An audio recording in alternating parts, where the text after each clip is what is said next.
Hello mga Mari, ayan, story time muna tayo. Kasi hindi pa ako inaantok at saka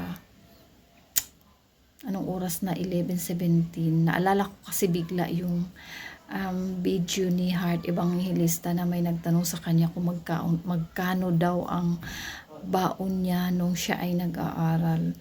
So, hindi ako makarelate dahil sa totoo lang bihira lang kami magkakabaon.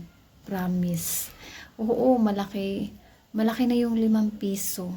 Natutuwa na kami sa 2 piso.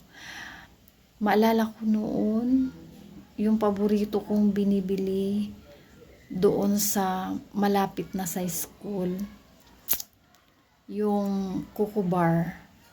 Magkano lang yung Coco Bar dati? 5 cents. Hindi ko alam kung mayroon pa ngayon, mayroon pang gumagawa ng Coco Bar, pero noong 1987, 88, ganyan, ang dami. So, yun talaga ang paborito kong binibili. Tsaka, doon sa loob ng school, may nagtinda rin ng ice candy. So, magkano ang ice candy noong unang panahon? 50 centavo. So, yung 50 centavo mo ang haba na niyan. Kung anong sukat nung ice candy wrapper, ganun siya kahaba. May mahawakan ka lang na kaunti. So, matutuwa ka na rin kahit ganun lang yung baon mo.